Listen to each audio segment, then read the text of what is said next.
गणित की क्लास में आप सभी भैया बहनों का स्वागत है।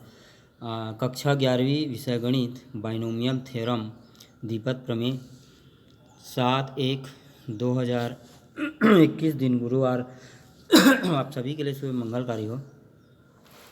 रचनावली 17.2 का क्वेश्चन 15 देखते हैं। दर्शाइए मतलब सिद्ध करना है। अपने को दीपक प्रमेय इस प्रकार से दिया है, 1 धन x का घात n धन 1 इसके प्रसार में r धन वे पद का गुणांक। और दूसरा दीपक प्रमेय दिया 1 धन x n के प्रसार में rवे और r धन 1वें पदों के गुणांकों के योगफल के बराबर होता है। तो प्रश्नानुसार इस प्रकार से हो जाएगा, 1 धन x n धन 1 के प्रसार में r धन वे पद का गुणांक बराबर क्या हो जाएगा, n धन 1 और सी आर धन 1 ऋण 1, तो ऋण और धन कट जाएगा बराबर n धन 1 सी आर। इसी प्रकार से और अपने को दिया है यहाँ पे दूसरा द्विपद प्रमेय, 1 धन x का घात n के प्रसार में rवें पद का गुणांक और धन 1 धन x n के प्रसार में r धन 1वें पद का गुणांक का योगफल है ना। तो इसको अपन इसके बराबर लाना है, n धन 1 सी आर के बराबर। तो मान रखते हैं यहाँ पे n C R minus 1 r का गुणांक और धन n सी आर धन 1 प्रसार में r धन 1 और ऋण 1, तो ये धन और ऋण कट जाएगा, गुणांक का योगफल, योगफल मतलब धन, तो n C R n minus 1 धन n सी आर हो जाएगा। अब इसको अपन सूत्र से n सी आर बराबर n फैक्टोरियल r फैक्टोरियल और क्या होता है n माइनस आर फैक्टोरियल, ये होता है ना। ये इससे अपन प्रसार करेंगे तो n फैक्टोरियल हो गया n minus R minus 1 factorial r minus 1 factorial धन इसका करेंगे n factorial r factorial n minus R factorial. अब यहाँ पे इसको अपन गुणा करते हैं तो क्या हो जाएगा, ये n माइनस आर प्लस 1 हो जाएगा, ये माइनस माइनस प्लस हो जाएगा n माइनस आर फैक्टोरियल और r माइनस 1 फैक्टोरियल। तो यहाँ पे हम लोग इसका विस्तार किए हैं तो n माइनस आर प्लस 1 है ना, उसके बाद क्या आएगा n माइनस आर आएगा फैक्टोरियल, और इसको अपन लेके चल रहे हैं और n को भी n फैक्टोरियल को लेके चल रहे हैं, तो इसका अपन प्रसार किए हैं है ना। तो दीपक प्रमेय के प्रसार से तो n माइनस आर और प्लस 1 ये, और क्या हो जाएगा यहाँ पे n माइनस आर फैक्टोरियल, ये r फैक्टोरियल, ये ऐसा हो जाएगा फैक्टोरियल, ये बराबर, तो इसका प्रसार किए हैं धन। इसी प्रकार से यहाँ पे n फैक्टोरियल को लेके चल रहे हैं और n माइनस आर फैक्टोरियल है ना, और इसका अपन प्रसार किए r का, तो r माइनस 1 फैक्टोरियल। अब यहाँ पे n फैक्टोरियल और n माइनस आर फैक्टोरियल और r माइनस 1 फैक्टोरियल, ये और ये, और इसमें भी n माइनस आर है r माइनस 1, इसको अपन उभयनिष्ठ लिए हैं तो पहले इसमें क्या बच जाएगा, 1/n माइनस आर प्लस 1 धन 1/r, तो यह गुणा कर देंगे r plus n minus R plus 1, r cut जाएगा तो बचेगा n धन 1 और हर में क्या बच जाएगा n माइनस आर धन 1/r, इसको अपन लेके चले रहे हैं अभी। अब क्या करेंगे, n फैक्टोरियल का n फैक्टोरियल और n धन 1 है ना, और n minus R factorial n minus R plus 1 फिर n माइनस आर फैक्टोरियल, ये बराबर n धन 1 फैक्टोरियल हो जाएगा। इसका अपन द्विपद प्रमेय से देखेंगे तो, और ये n minus R plus 1 factorial और ये r फैक्टोरियल हो जाएगा है ना, ये r बराबर n धन 1 सी आर, ये सिद्ध करना था, दोनों का योगफल n धन 1 सी आर के बराबर। आगे देखते हैं 17.2 प्रश्न 16, तो सिद्ध करने के लिए बोल रहे हैं x धन 1/x पूरे का घात 2n इसके प्रसार में x से स्वतंत्र पद का मान कितना है, 1 गुणा 3 गुणा 5, इस प्रकार से 2n माइनस 1 2 का घात n बटे n फैक्टोरियल होता है। तो यहाँ पे x धन 1/x 2 का घात n मान के चलते हैं कि r धनवा पद x से स्वतंत्र है, तो इसलिए हम लोग सूत्र से इस प्रकार से हो जाएगा t r धन 1 बराबर है ना, ये वाला t r धन 1 बराबर n सी आर और x n माइनस आर और y r होता है, तो इसी से हो जाएगा।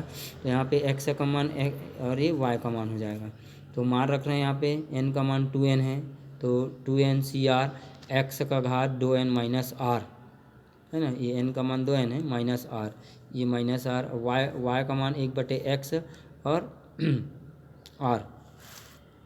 अब इसको 2n/CR, एक्स ये एक्स है, ये इसके साथ आर का गुणा ऊपर जाएगा तो ऋण हो जाएगा, इसलिए 2n माइनस आर है ना, तो ये जुड़ जाएगा -2r हो जाएगा। ये क्या हो जाएगा 2r, ये क्या हो जाएगा 2r, तो 2n - 2r एक्स का घात, इसको लेके चल रहे हैं 2n/CR को।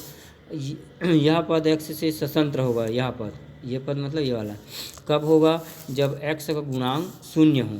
तो यहाँ पे एक्स का गुणांक शून्य करेंगे, जैसे अपन एक्स का गुणांक 0 लेते हैं तो दोनों एक्स से बराबर है, तो घात को आधार जब बराबर होता है तो घात की तुलना करते हैं, तो 2n क्या हो जाएगा यहाँ पे 2n ऋण 2r ये बराबर 0 है ना, या n बराबर 2, इसको पक्षांतर कर देंगे, 2 से भाग देंगे तो n बराबर 2, इसलिए एक्स से स्वतंत्र पद बराबर t है ना। यहाँ पे r के जगह n रखने हैं, आर के जगह यहाँ से n रख रहे हैं तो n-1 हो जाएगा। अब पुनः यहाँ पे मान रख रहे हैं n-1 बराबर 2n/CN हो जाएगा, ये 2n/CN और x 2n - 2n 1/xn हो जाएगा। फिर 2n/CN बराबर ये कट जाएगा, जब ऊपर जाएगा तो -2 माइनस और ये 2 हो जाएगा, ये इसके साथ गुणा होगा, ये x का घात n, तो ऊपर जाएगा तो ऋण हो जाएगा, तो ऋण 2n और 2n ये 0 हो जाएगा, x का घात 0 मतलब 1 मिलेगा अपने को, ये पूरा टर्म में क्या हो जाएगा 0। तो 2n/CN बराबर 2n factorial 2n minus n factorial है ना, तो 2n फैक्टोरियल और 2n में एक n घटेगा तो n फैक्टोरियल हो जाएगा। इसलिए इसका अपन प्रसार किए हैं क्रम गुणित से, तो 2n 2n-1 2n - 2 इस प्रकार से 5 4 3 2 1 हो जाएगा n फैक्टोरियल बटे n फैक्टोरियल इंटू। अब यहाँ पे इसको इस प्रकार से लिख सकते हैं, इसको इधर और इसको इधर, तो क्या हो जाएगा 1 3 5 वाले को विषम संख्या है ना, अपने को सिद्ध करना है, सिद्ध क्या करना है 1 3 5 2n - 1, तो इसको अपन 1 3 5 डैश डैश डैश डैश इस प्रकार से 2n - 1 और 2 4 6 जो सम है उसके 2n इस प्रकार से अपन लिख रहे हैं। अब इसको लेके चलना है क्योंकि ये सिद्ध करना है अपने को, n फैक्टोरियल बटे n फैक्टोरियल हर में गुणा, फिर यहाँ से 2 अपन उभयनिष्ठ निकाले हैं प्रत्येक पदों से, तो 2 का घात n निकल गया तो 1 2 3 बच गया। अब 1 2 3 का मान क्या होता है, n फैक्टोरियल का मान होता है, n फैक्टोरियल बराबर 1 गुणा 2 गुणा 3 गुणा इस प्रकार से 4 गुणा 5 गुणा, तो यहाँ पे n फैक्टोरियल का मान रख दिए, यहाँ पे ये 2n हो गए, ये n फैक्टोरियल कट जाएगा, 2n सामने लेके आएंगे तो इस प्रकार से अब सिद्ध हो जाता है बराबर 2n है ना, 1 3 5 2n - 1 बटे n फैक्टोरियल और 2 का घात n, ये सॉरी इसको 2 बार लिख रहा हूँ, ये है ना, ये हो जाएगा, ये बराबर क्या हो जाएगा सिद्ध हो जाएगा। तो 17.2 का क्वेश्चन लास्ट 17 देखते हैं। यदि एक धन x के n के प्रसार में 5वें 6वें 7वें पदों के गुणांक है ना समांतर श्रेणी में है तो n का मान ज्ञात कीजिए। तो हम लोग अभी पढ़े नहीं हैं, आप लोग पूर्व कक्षाओं में पढ़े होंगे दसम में, समांतर श्रेणी की परिभाषा से अगर 3 संख्या दिया है a b और 3 राशि है, अब समांतर श्रेणी बराबर क्या होता है, मध्य पद दुगना होता है दोनों प्रथम और अंतिम पद के योगफल के बराबर, या b बराबर लिख सकते हैं बटे c बटे 2 है ना, तो 2b बराबर ac होगा।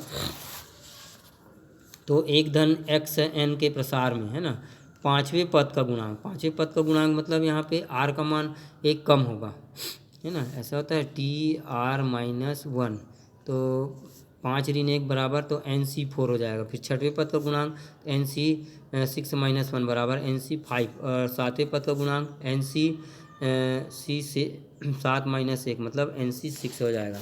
अब प्रश्नानुसार 5वें 6वें और 7वें पदों के गुणांक समांतर श्रेणी में है, इसलिए क्या हो जाएगा यहाँ पे ये मध्य पद, ये वाला मध्य पद है 2 गुना के बराबर हो जाएगा, 2 × NC5 बराबर NC4, ये कितना हो जाएगा NC4,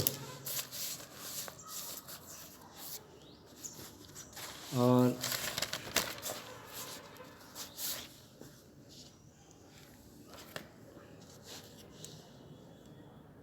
बराबर NC4 धन NC6 हो जाएगा। अब इसका अपन सूत्र से विस्तार करते हैं, 2n फैक्टोरियल हो जाएगा, 2 को लेकर चलना है 5 फैक्टोरियल, और यहाँ पे n - 5 फैक्टोरियल बराबर n factorial 4 factorial n - 4 factorial धन n factorial 6 factorial n - 6 factorial है ना। इस प्रकार से इसको लेके चलेंगे 2n-5 फैक्टोरियल और 5 फैक्टोरियल बराबर 1/। अब यहाँ पे n को अपन दोनों पक्ष में, इसलिए अपन इसको भाग देके हटा सकते हैं या काट सकते हैं, जो भी है। तो 1/n-4 फैक्टोरियल 4 फैक्टोरियल धन 1/n-6 फैक्टोरियल और 6 फैक्टोरियल, इस प्रकार से है। तो यहाँ पे इसका अपन क्या करेंगे, विस्तार कर देंगे। तो ये इस प्रकार से जाएगा। तो n-5 n-6 फैक्टोरियल, 5 का अपन क्रम गुणी से प्रसार करेंगे, 5 × 4 फैक्टोरियल बराबर। अब इसका करेंगे तो n-4 n-5 n-6 फैक्टोरियल और ये 4 फैक्टोरियल धन। फिर यहाँ पे 6 का करेंगे तो n-6 फैक्टोरियल ही रहेगा और 6 5 4 फैक्टोरियल। तो क्या करना है यहाँ पे, ये 4 फैक्टोरियल इसमें भी है राइट हैंड साइड में और लेफ्ट हैंड साइड में, दोनों में है। ये तो हट जाएगा, मतलब कट जाएगा। फिर इसी प्रकार से n-6 फैक्टोरियल यहाँ पर भी है, n-6 फैक्टोरियल यहाँ पर भी है, कट जाएगा और ये कट जाएगा। उभयनिष्ठ लेके अपन काट सकते हैं। तो अपने पास शेष क्या बचता है, 2/n-5 और गुणा n-5 गुणा 5 बराबर 1/n-4 n-5 गुणा धन 1/6 गुणा 5। तो ये इस प्रकार से इसको पक्षांतर कर देंगे, 6×5 = 30 हो जाएगा। 2/5 × n-5 माइनस 1/30 बराबर 1/n-4 n-5, है ना। तो ये इन दोनों का उभयनिष्ठ निकालेंगे, 30 ही निकलेगा।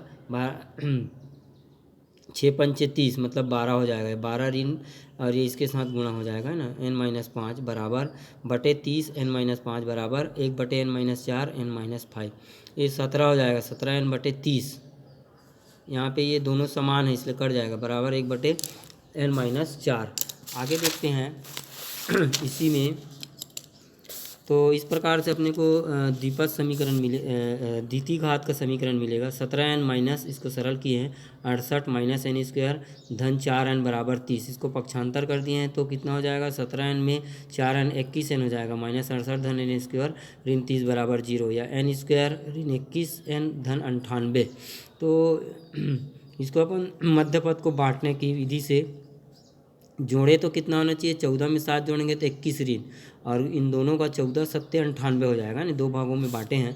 अब इनमें से अपन उभयनिष्ठ ले रहे हैं n, तो n-14 और यहाँ इन दोनों से अपन 7 उभयनिष्ठ ले ऋण 7, तो n-14। अब n-14 n-14 और n-7 ये भी समान है, फिर उभयनिष्ठ ले लेंगे तो n बराबर 7 n बराबर 14 आएगा।